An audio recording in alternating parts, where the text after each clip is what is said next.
ہم اندازہ لگائیں ہماری زندگی کا رخ کدھر ہے. آج ہم نے اپنی زندگی کی گاڑی کو کس راستے پر اور کس ڈگر پر ڈال رکھا ہے. صبح سے شام اور شام سے صبح ہماری زندگی میں کس بات کے تذکرے ہوتے ہیں؟ کیا ہماری روزانہ کی اٹھک بیٹھک کی محفلوں میں اور صبح اور شام میں ہم آخرت کی تیاری کرتے ہیں یا دنیا داری کی باتیں کرتے ہیں؟ قرآن یہ کہتا ہے جو دنیا کو ترجیح دے گا اور دنیا کو ایک نمبر پر رکھے گا اور آخرت کو بھلا دے گا اور اللہ کے نافرمانی پہ اتر آئے گا. اللہ کی نافرمانی کیا ہے؟ جن چیزوں کا اللہ نے حکم دیا ہے ان کو چھوڑ دے گا. اللہ نے حکم دیا کہ نماز پڑھو، ہماری زندگی سے نماز غائب ہو گئی. اللہ نے حکم دیا کہ رمضان کے روزے رکھو، رمضان کے روزے ہماری زندگی سے نکل گئے. اللہ نے حکم دیا کہ اپنے مال کی زکوٰۃ ادا کرو، ہم اپنی مال کی مکمل طور پر زکوٰۃ ادا نہیں کرتے. اللہ نے حکم دیا کہ بیت اللہ کا حج کرو اگر اللہ نے تمہیں مال دیا ہے. کروڑوں کے مالک ہو کر کے آپ دیکھیں کتنے لوگ ایسے بیٹھے ہیں جن پر حج فرض ہو چکا وہ حج کو نہیں جا رہی.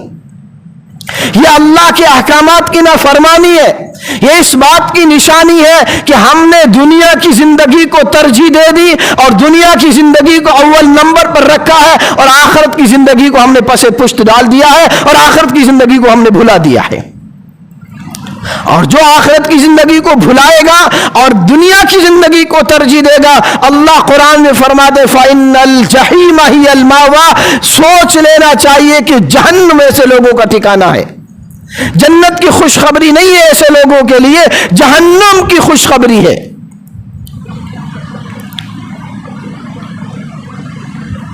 اس لیے غور کرنا چاہیے. انسان کی زندگی بہت مختصر سی زندگی ہے. انسان کی زندگی کیا ہے؟ ایک ہوا میں رکھا ہوا چراغ ہے. دیا جلاؤ اور ہوا میں رکھ دو اور پھر یہ خیال کرو کہ صبح تک ہی جلتا رہے گا، ہرگز نہیں جل سکتا. انسان کی زندگی ہوا میں رکھے ہوئے چراغ کی مانند ہے. نامعلوم کون سی ہوا کا جھونکا آئے گا اور ہماری زندگی کے دیے کو بجھا دے گا. اور وقت آئے نہ آئے ہم اپنی زندگی میں جو ہے بڑی بڑی پلاننگیں بناتے رہیں گے، لیکن موت کا فرشتہ آئے گا اور ہمیں قبر کے گڑھے تک خواہی نہ خواہی جانا پڑے گا. ہماری عمر کیا ہوگی، ہم کتنے برس کے ہوں گے، ہم کیا کر رہے تھے اور ہم کیا کرنا چاہتے تھے، اس سے کوئی سروکار نہیں ہے. وہ اللہ کے حکم کا محتاج ہے. اذا جاء اجلهم لا يستاخرون ساعة ولا يستقدمون. جب موت کا فرشتہ آئے گا اور وقت پر آئے گا، ایک سیکنڈ بھی آگے پیچھے نہیں ہوگا. اس لیے نبی پاک صلی اللہ علیہ وسلم نے فرمایا الکیس من دان نفسه وعمل لما بعد الموت. عقل مند انسان وہ ہے، سمجھدار انسان وہ ہے جو اپنے نفس کا محاسبہ کرے اور موت کے بعد آنے والی جو ایک لامحدود زندگی ہے اس زندگی کی تیاری کرے. دنیا میں سب سے عقل مند اور سمجھدار انسان وہ ہے. ہم ایسے لوگوں کو پاگل کہتے ہیں. ہم تو دنیا کی ترقی کرنے والوں کو سمجھدار کہتے ہیں، لیکن نبی کیا فرماتے؟ نبی فرماتے ہیں عقل مند انسان وہ ہے جو اپنے نفس کا محاسبہ کرے، یعنی اپنے گریبان میں جھانک کر کے دیکھے کہ میرے اندر کتنی کمیاں ہیں.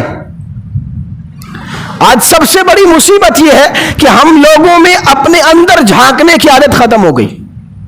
میں دیکھتا ہوں، دوسرے کو دیکھتا ہوں کہ اس کے اندر وہ کمی ہے، اس کے اندر وہ کمی ہے، اس کے اندر وہ کمی ہے، لیکن میرے اندر کتنی کمیاں ہیں یہ میں نہیں دیکھ رہا ہوں. سب سے بڑی کمی یہ ہے.